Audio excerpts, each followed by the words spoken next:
Shalom, shalom. I just want to welcome everyone to the Sabbath Day conference call. This is Barbara serving as your host today, and Brother Pete is here as your co-host.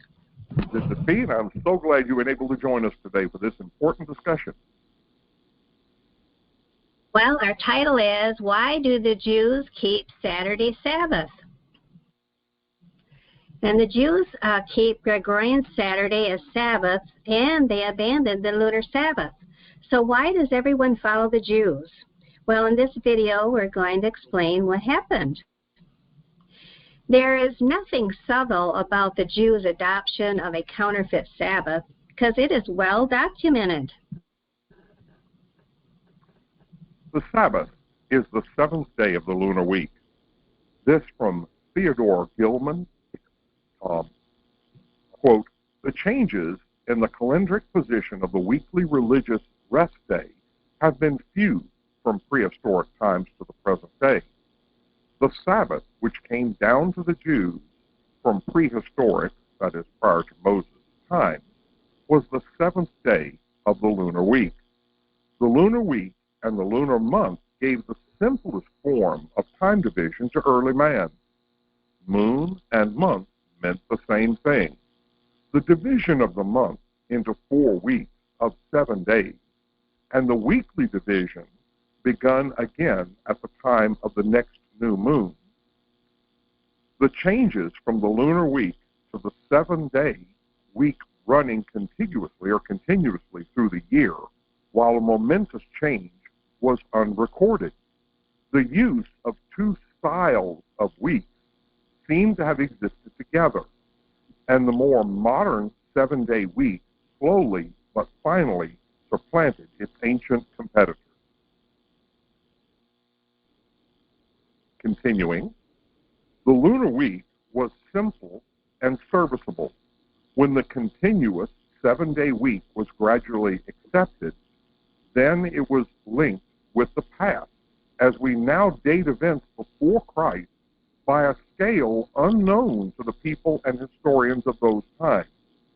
The lunar Sabbath was succeeded by the 7-day weekly Sabbath without confusion, and the mention of the Sabbath in Exodus 31:13 and elsewhere may be taken to refer to the lunar day. That again from Theodore Gilman. And I'll leave all these links below for you to look up for yourself. So the Sabbath was dependent on the lunar cycle, and this is a quote from Universal Jewish Encyclopedia for page 410. From holidays, the Jewish holidays may be grouped under the following heads. 1, Sabbath and new moon, Rosh Chodesh, both periodically reoccurring in the course of the year. The new moon is still, and the Sabbath originally was dependent upon the lunar cycle. Both date back to the nomadic period of Israel. Originally, the new moon was celebrated in the same way as the Sabbath.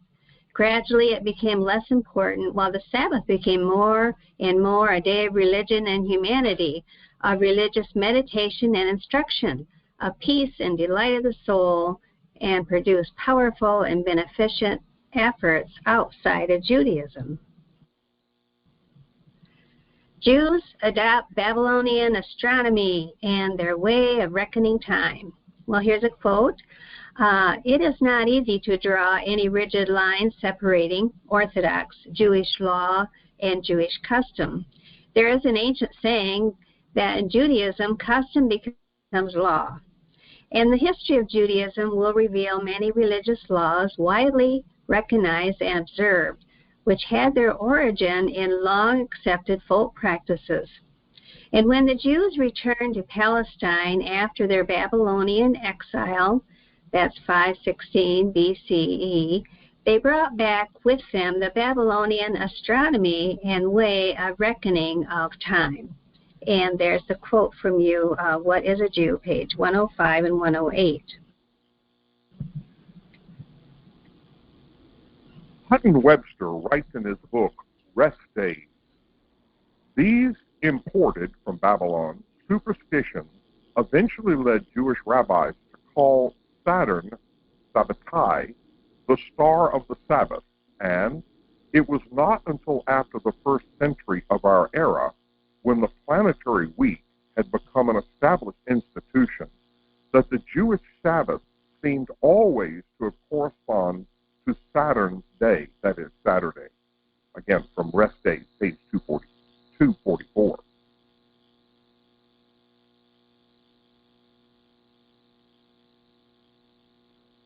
Hutton also writes, the establishment of a periodic week ending in Sabbath observed every 7th day was doubtless responsible for the gradual obsolescence of the new moon festival as a period of general abstinence, since with the continuous weeks, the new moon and the Sabbath day would from time to time coincide, again from the book Rest Days, page 255.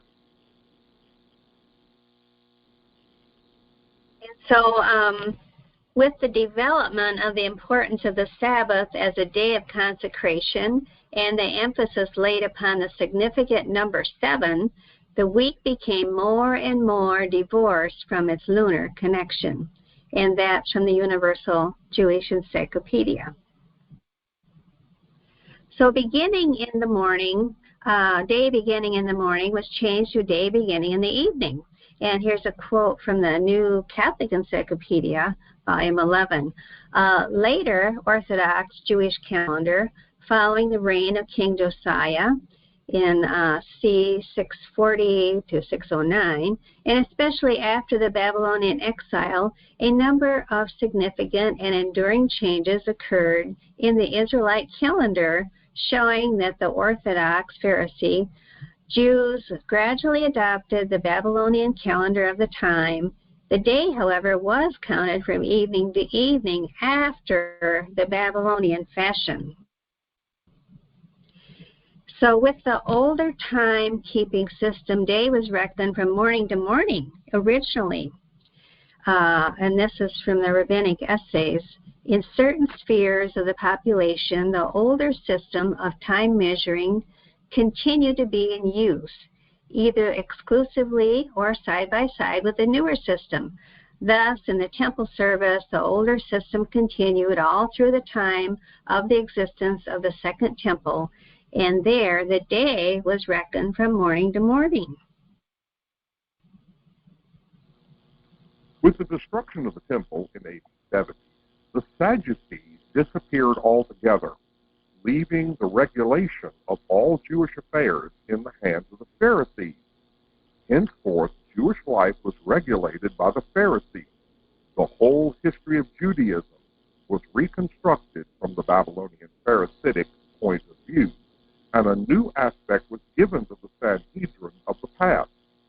A new chain of tradition supplanted the older priestly tradition, as it once was. Babylonian Pharisaism shaped the character of Judaism and the life and thought of the Jews for all the future. That's under Pharisees in the New Jewish Encyclopedia. See reference. Several customs which prevailed during the age between the exodus of the Jews and the resurrection of Christ having completely changed by the 17th Christian century, and the translators of the authorized version, the English Bible, were not able to perceive some important truths taught in the Greek version of the Old Testament and the Greek New Testament. Unseen truth would not be clearly translated into the English Bible. The student, who of necessity was limited in his studies to the English version, would not be able to see more truth than was expressed in the English version.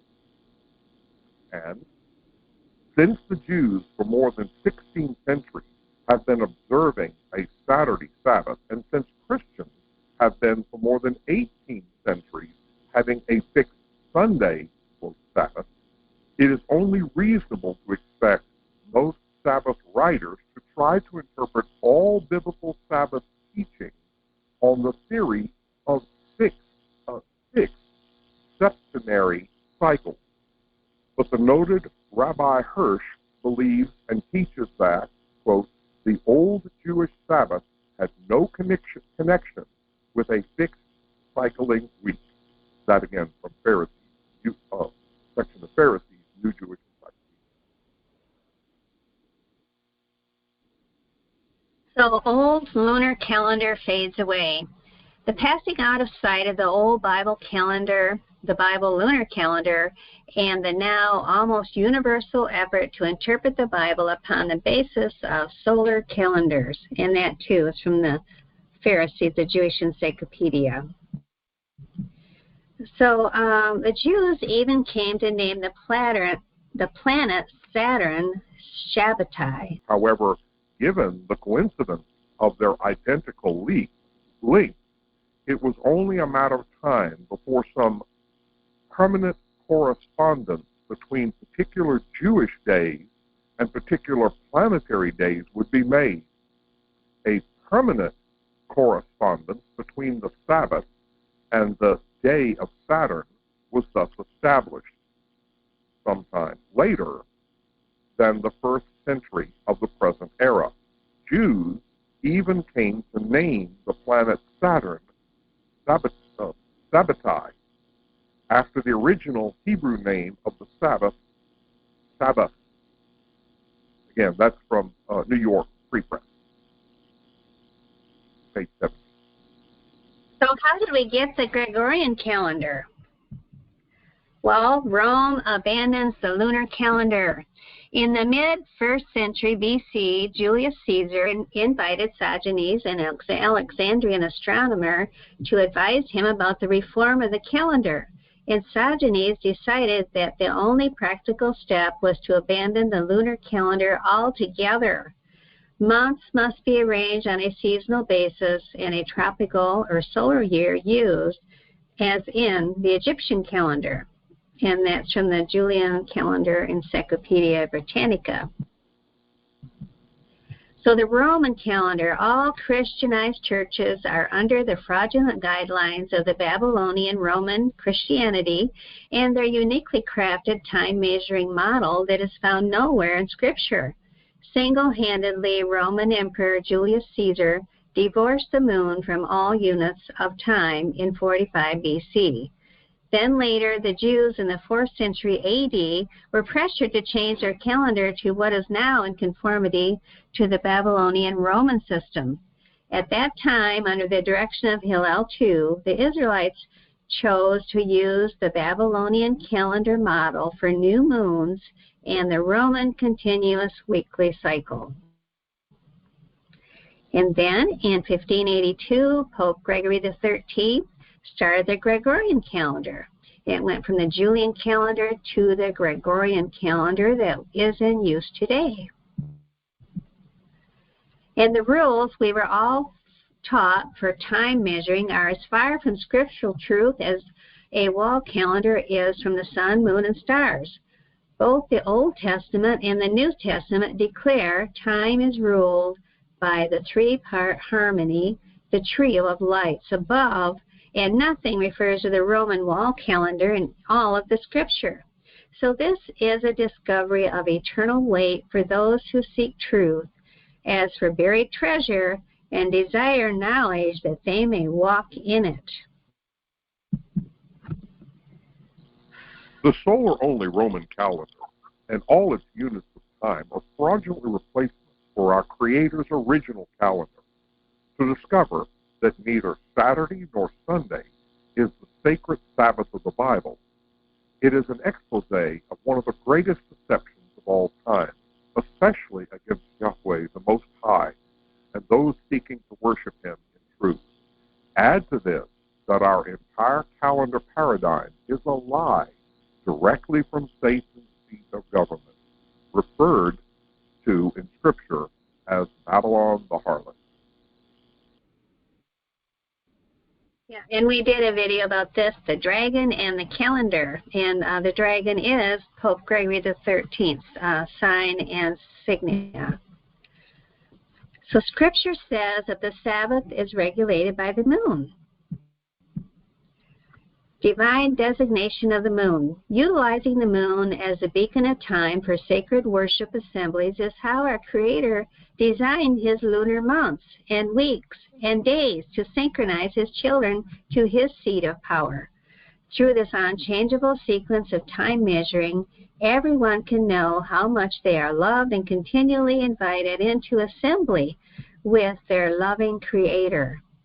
This lunar arrangement of time measuring is no more worshiping the moon than those who keep Saturday or Sunday are worshiping their clock or wall calendar. But strikingly, the sun was not ordained to call the sacred assemblies of Yahweh. Instead, it was the moon.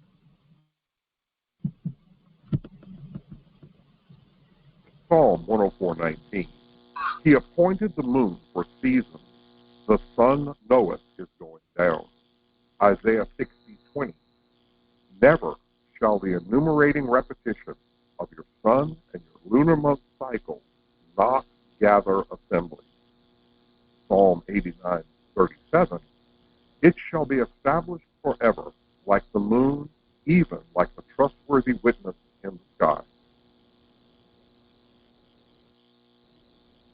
So each person must pray for truth, a heart of wisdom to stand firmly upon the foundation of the Creator's ordained time-measuring model, and the courage to walk away from all doctrinal error and most leaders who were never ordained by the Most High.